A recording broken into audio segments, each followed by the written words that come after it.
Hi friends, तुमच्याही बाळाचे असेच नखरे असतात का? माझ्या बाळाचे दिवसभरातील गोड नखरे आणि मस्ती आजच्या व्हिडिओमध्ये मी पुढे तुम्हाला दाखवणारच आहे. पण दिवसाची सुरुवात झाली छान अशा रवा डोशाच्या नाश्त्याने आणि तीच रेसिपी आज मी तुमच्याबरोबर शेअर करत आहे. अगोदर मी 2 वाट्या रवा, 1 वाटी दही आणि पाणी यामध्ये रवा अर्धा तास भिजवून घेतला आहे.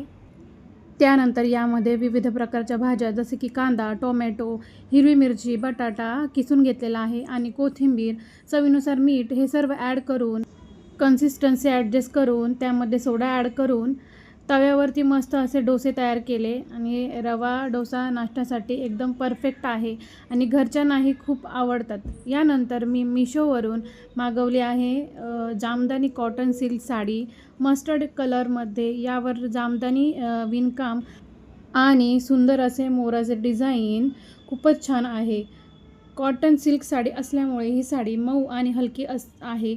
दिवसभर आरामदायी वाटते आणि सिल्कची हलकी शाईन असल्यामुळे साडीला छान असा लुक येतो. कार्यक्रमासाठी ही साडी एक परफेक्ट अशी निवड असू ठरू शकते. तुम्हालाही ही साडी हवी असेल तर लिंक टाईप करा, लिंक तुम्हाला मिळून जाईल. आणि आता बघा माझ्या बाळाची मस्ती. माझ्या छोट्या बाळाने मोठ्या भावाचा टी शर्ट घातला आणि तो टी शर्ट घालून त्याचे नखरे बघा. त्याला किती मज्जा येते, खूप आनंद होतो तो टी शर्ट घालून. तर चला, असा होता माझा आजचा दिवस. परत भेटूया नेक्स्ट ब्लॉगमध्ये. तोपर्यंत बाय.